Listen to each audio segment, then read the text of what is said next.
प्रिय मित्रों, स्वागत है आपका ज्ञान सागर की इस आध्यात्मिक सभा में। हमेशा की तरह ज्योतिष के आध्यात्मिक रहस्यों को नवग्रहों के माध्यम से 27 नक्षत्रों के दृष्टिकोण से, तिथियों के भीतर छिपे हुए तथ्यगत ज्ञान के माध्यम से आपके पास हम पहुंचाते आए हैं। और जैसा कि आप जानते हैं कि प्रेम संबंधों और प्रेम जब विपरीत धारा में बहने लगे, क्योंकि प्रेम का गुण होता है देना, प्रेम का गुण होता है किसी की रक्षा करना, प्रेम का अर्थ है दान, प्रेम का अर्थ है ईमानदारी, प्रेम का अर्थ है दृढ़ निश्चयता, केयरिंग। लेकिन जब परिभाषाएं बदलती हैं, आचार संहिताएं विलुप्त होने से परिभाषाएं बदल जाती हैं। और हम आजकल जिक्र कर रहे हैं कि किस तरह मेष राशि से लेकर कन्या राशि तक, हमने बताया कि 7th हाउस में जब मेष से कन्या राशि तक ग्रहों के प्रभाव हों तो व्यक्तित्व किस प्रकार से चरित्रहीनता की पराकाष्ठा पे पहुंचता है, क्यों व्यक्ति बलात्कारी हो जाता है, क्यों रेपिस्ट होते हैं। आजकल हम देखते हैं छोटी आयु के बच्चे भी दिग्भ्रमित हैं। कई फिल्में तो उसका कारण नहीं है, कई फिल्मों के अंदर नाना प्रकार के दृश्य, विदेशी फिल्मों के वो दृश्य जो बच्चों के मनस के ऊपर प्रभाव डालते हैं और कुछ जोश में आकर होश खो बैठने वाले कृत्य कर बैठते हैं। आखिर ज्योतिष के माध्यम से ऐसे कौन कौन से ग्रहों के प्रभाव होते हैं जो व्यक्ति बहकता है, होश खो बैठता है और फिर क्षणिक सुख के लिए, आनंद के लिए, जीवन भर के लिए उसके चरित्र पर दाग लग जाता है। क्या कारण है? इन विषयों पे हम चर्चाएं कर रहे हैं। आज हमारा विषय होगा तुला राशि यदि 7th हाउस में पड़ती है, यानी अगर एरीज एसेंडेंट हो और 7th हाउस में तुला राशि हो तो कौन कौन से ग्रहों के योग ऐसा प्रभाव डालेंगे। स्वभावतः मेष लगन हो तो 7th हाउस के ऊपर तुला राशि आ जाएगी। मेष लगन में दो बातें बहुत ध्यान रखने की हैं कि 7th हाउस में शुभ राशि अशुभ हो जाती है। शुभ राशि अशुभ हो जाती है का क्या अर्थ होगा? द्वितीयेश और सप्तमेश मार्केश होते हैं। जिनके भी मेष लगन होगा उनके 7th हाउस और 2nd हाउस का स्वामी शुक्र होगा। यह शुक्र मार्केश होगा, यानी शुक्र की दशा अंतरदशा व्यक्ति के जीवन में मृत्यु तुल्य संकट ला सकती है। यदि ये शुक्र पाप ग्रहों के प्रभाव में हो, ये शुक्र छठे घर में हो, ये शुक्र पे पाप प्रभाव हो, लग्नेश नीच का हो, तो ये संभावनाएं बनती।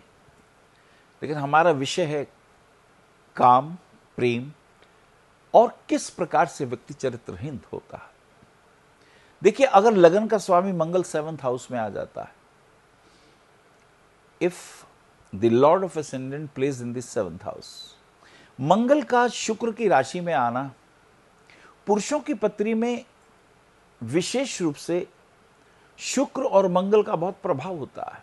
शुक्र वीर है और मंगल उस सुखों को प्राप्त करने के लिए बलात्, हिम्मत, आवेश, जोश, साहस, दुस्साहस, ये सभी परिभाषाएं मंगल से आती हैं।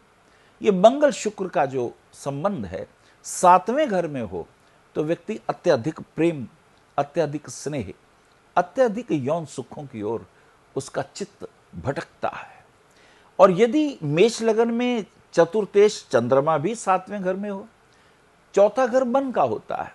अब चंद्रमा भी अगर 7वें घर में आ गया तो यहां देखें चंद्र मंगल शुक्र का योग बन गया, तो ऐसे व्यक्ति की वो रात को सपने भी इसी दृष्टिकोण से देखता है। ऐसा व्यक्ति का चित्त शीघ्र ही यौन संबंधी सुखों को भोगने में भटकता रहता है। अब देखिए, if the lord of ascendant Mars comes to the 7th house और 7वें घर में शुक्र भी हो तो ये योग और भी बलवान हो गया। शुक्र मंगल का योग प्रबल आकर्षण योग बना देता है। शुक्र स्त्री है और मंगल पौरुषता है। अब अगर 7वें घर का स्वामी शुक्र 12वें घर में चला जाए, 12वां घर भोग का है, 7वां घर भी भोग को प्राप्त करने का आयोजन है। और 12वां घर तो है ही सुखों के उपभोग का, शय्या सुख का। तो if the lord of 7th house शुक्र 12वें घर में चला जाए, और 12वें घर में शुक्र वहां जाके उच्च के हो जाते हैं। ध्यान से समझें इस बात को। लगन का स्वामी मंगल 7वें घर में, और इधर चतुर्थेश चंद्रमा भी वहां आ जाए, और 7th हाउस का लॉर्ड 12वें घर में चला जाए, तो व्यक्ति के अंदर यौन सुख भोगने की आतुरता ज्यादा देखी जाती है। और यदि एक्सचेंज ऑफ हाउस योग हो जाए, यानी the lord of 7th house शुक्र 12वें घर में चले जाए और 12वें घर का स्वामी गुरु 7th घर में आ जाए, तो ये तो योग और भी ज्यादा गहरा हो गया। Both are exchanging their houses, तो ये योग और भी ज्यादा गहरा होता है। और ऐसी स्थिति में व्यक्ति हिडन, छुपकर यौनाचार करता है। ये बात बहुत इंपॉर्टेंट है। अब देखें क्या योग बने। लग्नेश का 7th हाउस में आना, और 7th हाउस के अधिपति का 12वें घर में चले जाना, 12वें घर के स्वामी का पुनः 7वें घर में आना, एक्सचेंज ऑफ हाउस योग, इसे व्यक्त योग कहते हैं। और अगर चतुर्थेश चंद्रमा भी वहां हो तो ये योग और भी बलवान हो जाता है। ऐसी स्थिति में अगर पंचमेश भी वहां आ जाए, पंचमेश पत्नी का, प्रेमिका का घर है, वो पंचम भाव मस्तिष्क से जिसके प्रति आप अनुरक्त हैं, प्रेमी या प्रेमिका का बनेगा। अगर वो भी 7th हाउस में आ जाए तो ये तो योग और भी प्रचंड हो गया। और ऐसी स्थिति में यदि इस योग को शनि या राहु देख लें तो व्यक्ति बलात्कार भी करता है, वो व्यक्ति जबरदस्ती कार्य करता है। राहु का संबंधित बलात्कारियों को धोखा दे के, छल करके किसी को लूटना। राहु ने छल ही तो किया था, रूप बदलकर देवताओं का रूप धारण कर लिया और अमृत का पान कर लिया। बेशक बदले में उसको सर कटाना पड़ा। अगर राहु का एस्पेक्ट इस योग पे आ जाए, राहु अगर लगन में हो या 7th हाउस में हो, या राहु तीसरे घर में हो या 11वें घर में हो, तो राहु का संबंध अन्य स्त्री से है।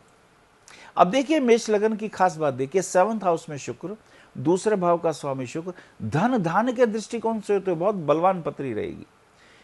और इस व्यक्ति के जीवन में शुक्र ऐश्वर्य तो बहुत देगा, लेकिन ये शुक्र मार्केश भी। अब देखिए अगर इस प्रकार के हरण का योग हो तो इस व्यक्ति का जीवन बहुत आपदाओं और मुसीबतों से भर जाता है। मेष लगन में शुक्र द्वितीयेश और सप्तमेश होता है। हम कहते हैं शुक्र मार्केश होता है। शुक्र यानी पत्नी के कारण, स्त्री के कारण व्यक्ति को अनंत व्याधियां और कष्ट सहना पड़े।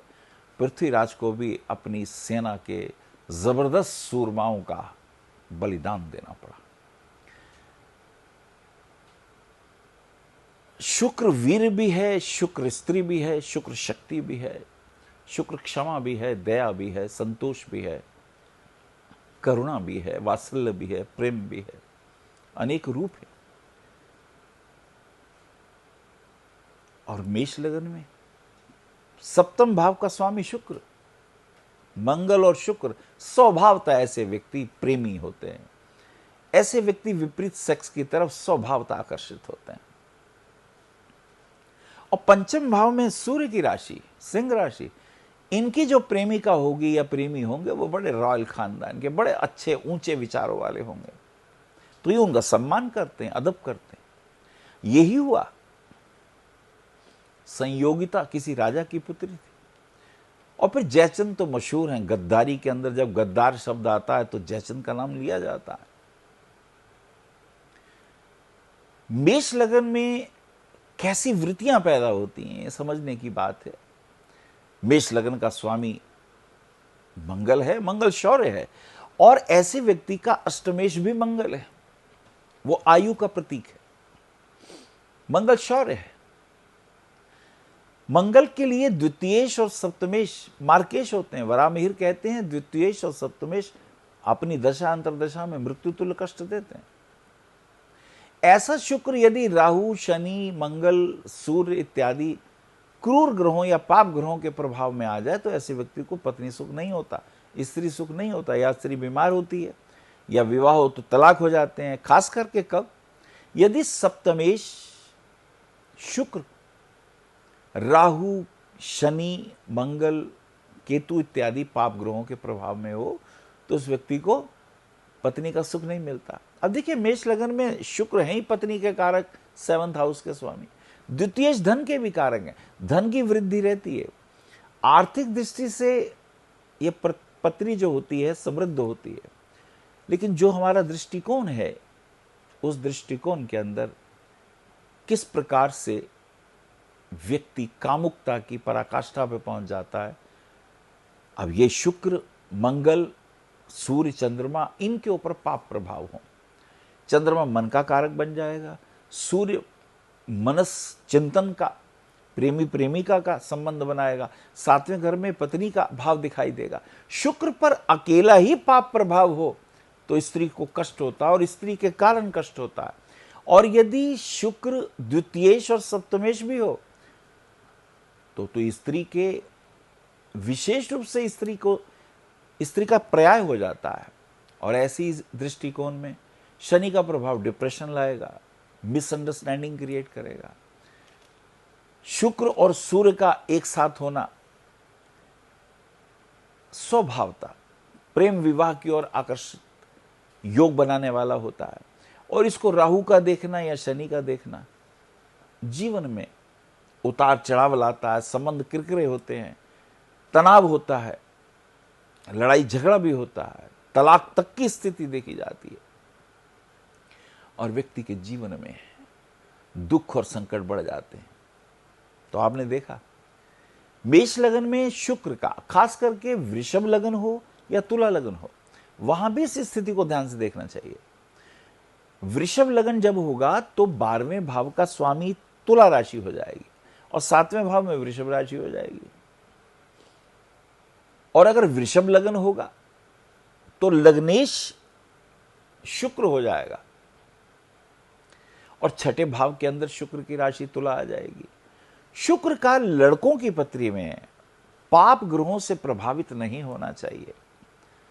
अगर किसी भी युवक की पत्री में शुक्र के ऊपर पाप प्रभाव हो तो उस व्यक्ति का स्वास्थ्य भी खराब होता, वीर्य संबंधी विकार देखे जाते हैं, पत्नी के साथ संबंध छोटी छोटी बातों पे खराब होते। तो हमें बहुत समझदारी से इस बात को समझना है कि ये जो कष्ट आते हैं इनसे कैसे बचा जाए। और खास करके अगर शनि की दशा आ जाए, मंगल की दशा आ जाए, केतु की दशा हो, राहु की दशा हो, ऐसे में अगर शुक्र का अंतर आ जाए, सप्तमेश का अंतर आ जाए, तो ये रोग और कष्ट और भी ज्यादा दुखदाई देने वाले हो जाते हैं। ऐसी स्थिति में शास्त्र कहता है दान करना चाहिए, जप करना चाहिए, रत्न धारण करने चाहिए। शुक्र के लिए तो विशेष रूप से कहा जाता है फल फ्रूट का दान करें आप फ्राइडे वाले दिन। ऐसी स्त्री में जो घर में काम करने वाले बच्चे हैं या आपके कर्मचारी हैं या गरीब मजदूर की बेटियां हैं, अब मजदूर हैं, काम करने वाले लोग हैं, श्रमिक वर्ग हैं, उनकी बेटियों का गुप्त विवाह करना चाहिए। भूल कर भी किसी विधवा स्त्री का अपमान नहीं करना चाहिए। अपमान तो किसी भी स्त्री का ना हो, किसी भी रूप में नहीं होना चाहिए। स्त्रियों को तो सम्मान होना चाहिए। यत्र नारी पूज्यन्ते तत्र रमन्ते देवता, ये तो प्राचीन उक्ति है। छोटी छोटी बातों का हम रखेंगे ध्यान तो जीवन में आनंद और ऐश्वर्य की अवश्य वृद्धि होगी। आज इतना ही। हरि ओम। विशेष जानकारी के लिए संपर्क करें भविष्य कथन BE 279 गली number 6 Harinagar new Delhi 110064।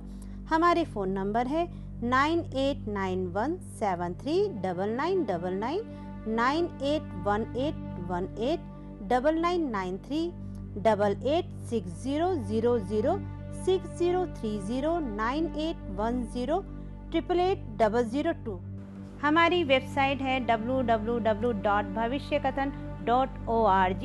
Email है acharyaanilvats@gmail.com। अपॉइंटमेंट के लिए संपर्क करें सुबह 11 बजे से शाम 6 बजे तक।